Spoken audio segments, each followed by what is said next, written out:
Cristiano Ronaldo is out. Football ലോകം ഇന്നിവരെ കണ്ടതിൽ വെച്ച് ഏറ്റവും ഇൻട്രസ്റ്റിംഗ് ആയ ഒരു സംഭവമാണ് നമ്മളെ ഭാവിയിൽ കാത്തിരിക്കുന്നത്. പ്രതീക്ഷയ്ക്കുമപ്പുറം, അല്ലെങ്കിൽ പലരുടെയും പ്രതീക്ഷയും യാഥാർത്ഥ്യമാകുമ്പോൾ ഇന്ന് ഈ ലോകം ഏറ്റവും കൂടുതൽ ചർച്ച ചെയ്യാൻ പോകുന്നതും ഈ വിഷയം തന്നെയായിരിക്കും.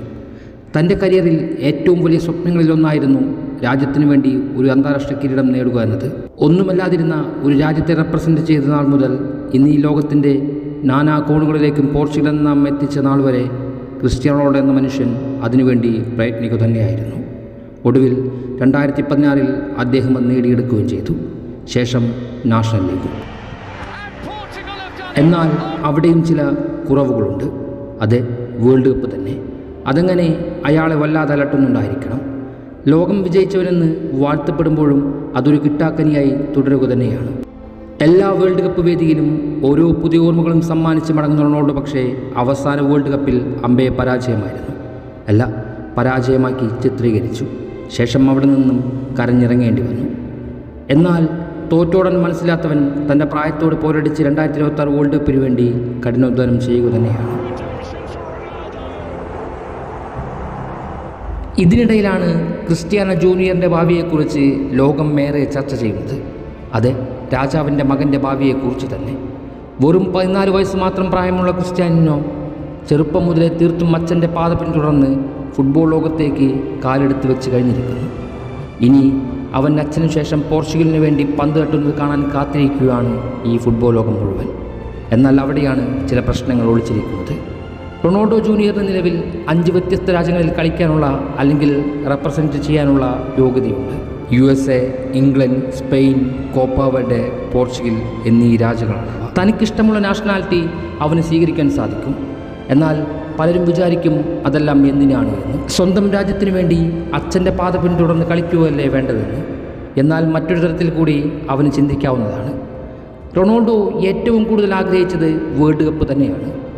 തനിക്കൊരു പക്ഷേ 2026 അത് നേടാൻ സാധിക്കുന്നില്ലെങ്കിൽ പിന്നെ ഏതൊരച്ഛനും സ്വപ്നം കാണും പോലെ തൻ്റെ മകനിലൂടെ അത് യാഥാർത്ഥ്യമാക്കുവാൻ അയാൾ ആഗ്രഹിക്കും.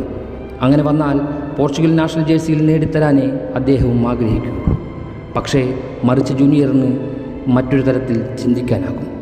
2022 വേൾഡ് കപ്പിൽ തൻ്റെ അച്ഛനോട് നാഷണൽ ടീമും മാനേജ്മെൻറ്റും കാണിച്ച അനീതി നേരിൽ സാക്ഷിയായ അവന് തൻ്റെ അച്ഛൻ അനുഭവിച്ച അപമാനം എത്രത്തോളം ഉണ്ടെന്ന് ശരിക്കും മനസ്സിലാക്കിയതാണ്. അതുപോലെ തന്നെ നാളെ തന്നോടും പെരുമാറില്ലേ എന്ന് അവനും ചിന്തിക്കാം. അതുകൊണ്ട് തന്നെ കിരീടമാണ് താൻ ലക്ഷ്യമിടുന്നതെങ്കിൽ മറ്റൊരു സേഫായ വഴി അവന് തിരഞ്ഞെടുക്കാവുന്നതാണ്. കാര്യങ്ങൾ ഇങ്ങനെയൊക്കെയാണെങ്കിൽ ഈ പറഞ്ഞ രാജ്യങ്ങളിൽ ഏതായിരിക്കും ജൂനിയർ തിരഞ്ഞെടുക്കുക? അതാണ് നമ്മൾ ഇനി നോക്കാൻ പോകുന്നത്. ആദ്യം USA. ജൂനിയർ ജനിക്കുന്നത് USA കാലിഫോർണിയയിൽ തന്നെയാണ്. അതുകൊണ്ട് തന്നെ ജനിച്ച നാടിൻ്റെ മഹത്വം ഉയർത്തുവാൻ ജൂനിയറിന് ശ്രമിക്കാവുന്നതുമാണ്. ഫുട്ബോളിൽ USA വലിയ വിജയങ്ങളും ഒന്നും തന്നെ പറയാനില്ല. 2 പ്രാവശ്യം വേൾഡ് കപ്പിൻ്റെ റൗണ്ട് 16 എത്തിയെന്ന് മാത്രമാണ് അവർക്ക് അവകാശവാദമായി ഉയർത്താനുള്ളത്. എന്നാൽ സമകാലിക ഫുട്ബോളിലെ വളർച്ച USA മികച്ച താരങ്ങളെ സമ്മാനിക്കുവാൻ സാധിച്ചിരിക്കുന്നു. അതുകൊണ്ട് തന്നെ ഭാവിയിൽ അവർക്ക് നല്ല പ്രതീക്ഷയുമുണ്ട്.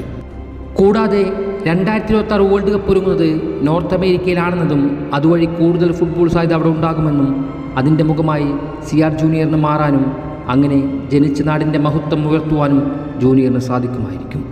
എങ്ങനെയാണോ റൊണാൾഡോ പോർച്ചുഗലിനെ ഉയർത്തിക്കൊണ്ടുവന്നതും മഹത്വവൽക്കരിച്ചതും അതുപോലെ തന്നെ അവനും സാധിക്കും.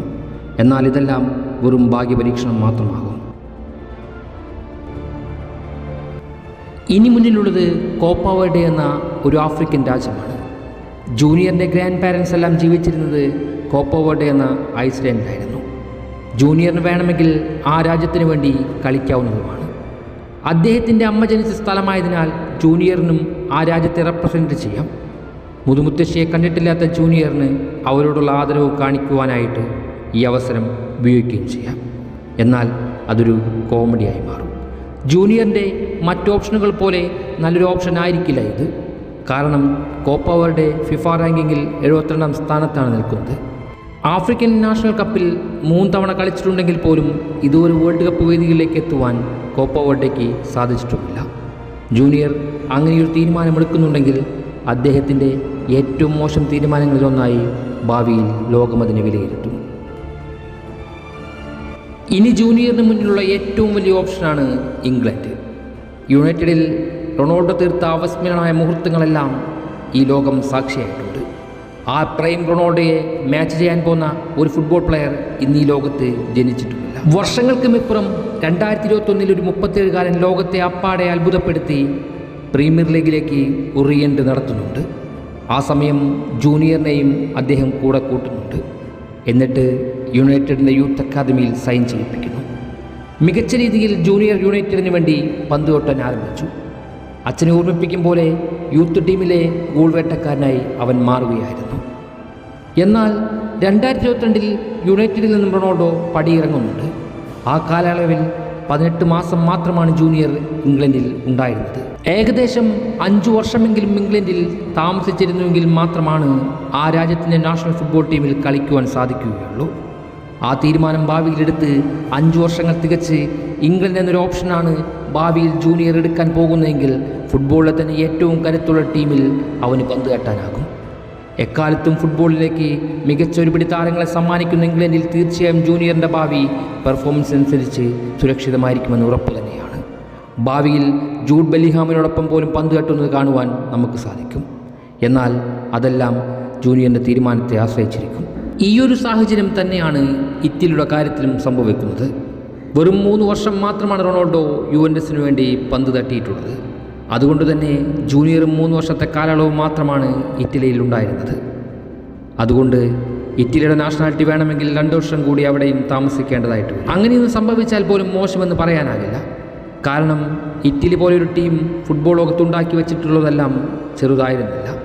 ഒരു ശരാശരി ഫുട്ബോൾ ആരാധകന് പോലും ഇറ്റലി എന്ന ടീമിൻ്റെ മഹത്വം എന്താണെന്ന് ശരിക്കും അറിയാവുന്നതുമാണ്.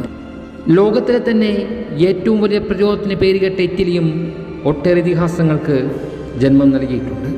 അവർ നിറഞ്ഞാടിയിട്ടുമുണ്ട്.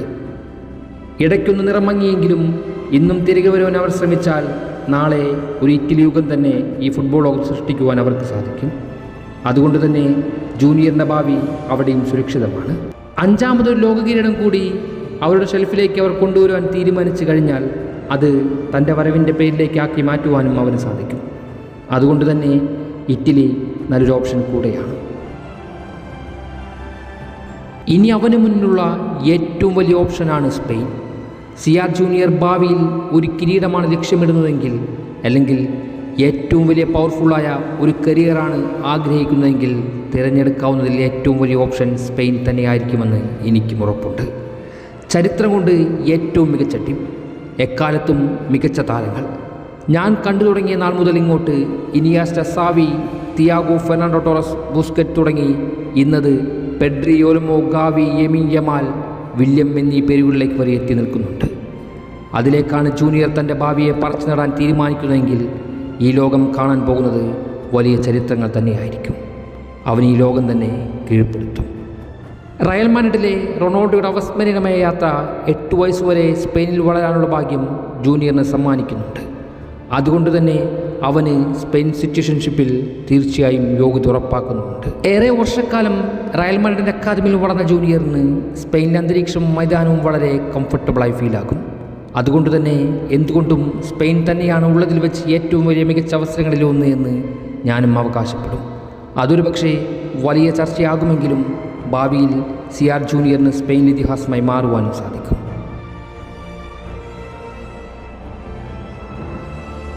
എന്നാൽ ഇതെല്ലാം സംഭവിക്കുമോ?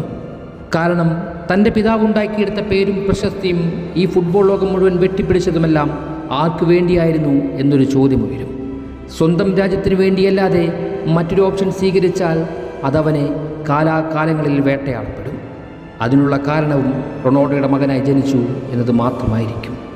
അച്ഛനു വേണ്ടി, അച്ഛൻ്റെ അഭിമാനത്തിന് വേണ്ടി, അച്ഛൻ്റെ സ്വപ്നങ്ങൾ നിറവേറ്റുവാൻ വേണ്ടി അവൻ തുനിഞ്ഞിറങ്ങുകയാണെങ്കിൽ അത് സംഭവിക്കേണ്ടത് പോർച്ചുഗൽ നാഷണൽ ജേഴ്സിയിൽ തന്നെയല്ലേ? മുകളിൽ പറഞ്ഞതെല്ലാം സ്മോൾ ഫിക്ഷൻ്റെ പുറത്താണെങ്കിലും ഇതൊന്നുമല്ല യഥാർത്ഥത്തിൽ സംഭവിക്കാൻ പോകുന്നത്. തൻ്റെ അച്ഛൻ പരാജയപ്പെട്ടെടുത്തു അവൻ ആരംഭിക്കും. പരിഹാസങ്ങൾക്ക് മുകളിൽ നാളെ തലയുയർത്തി നിൽക്കും, പ്രതികാരം ചെയ്യും. അങ്ങനെയെല്ലാം പറഞ്ഞാണ് കരിയർ ആരംഭിക്കാൻ പോകുന്നതെങ്കിൽ അതൊരു താരത്തെ സംബന്ധിച്ച് വലിയ ഭാരമായി തീരുക തന്നെ ചെയ്യും. പിന്നീടത് അവൻ്റെ ഭാവിയെ തന്നെ ബാധിക്കും. അതുകൊണ്ട് തന്നെ റൂമറുകളും മുൻവിധികളും വാഗ്ദാനങ്ങളും തൽക്കാലം മാറ്റിവെക്കാം. തൻ്റെ കരിയർ ജൂനിയർ തന്നെ തീരുമാനിക്കട്ടെ. 100% പോർച്ചുഗൽ ജേഴ്സിയിൽ അവൻ അവതരിക്കുന്നത് കാണുവാൻ തന്നെയാണ് ഈ ലോകം കാത്തിരിക്കുന്നത്. അത് കാണുവാൻ തന്നെയാണ് ഇന്ന് കേരളത്തിലെ ക്രിസ്ത്യാനോ റൊണാൾഡോ ആരാധകരും കാത്തിരിക്കുന്നത്. അതുതന്നെയാണ് ഭാവിയിൽ സംഭവിക്കാൻ പോകുന്നതും. അതിനിടയിലെ ഈ കഥകളെല്ലാം കെട്ടുകഥകളായി മാറട്ടെ. നാളെ ക്രിസ്ത്യാനോ റൊണാൾഡോ എന്ന തൻ്റെ പിതാവ് സൃഷ്ടിച്ചു വച്ച കഥകളിലെ ഒരംശമെങ്കിലും അവർക്ക് സൃഷ്ടിക്കാൻ സാധിക്കട്ടെ എന്ന് അലങ്കാരത്തോട് ആശംസിച്ചുകൊണ്ട് പറഞ്ഞവസാനിപ്പിക്കുന്നു. എന്താണ് നിങ്ങളുടെ അഭിപ്രായം? ക്രിസ്ത്യാനോയോട് പോർച്ചുഗലും മാനേജ്മെൻറ്റും രാജ്യവുമെല്ലാം കാണിച്ച നീതീകരണ പകരം ജൂനിയർ മറ്റൊരു രാജ്യം തിരഞ്ഞെടുക്കുന്നു. അങ്ങനെ തിരഞ്ഞെടുക്കുന്നുണ്ടെങ്കിൽ അത് ഏത് രാജ്യമാകും? എൻ്റെ അഭിപ്രായത്തിൽ തീർത്തും സ്പെയിൻ തന്നെയാണ്.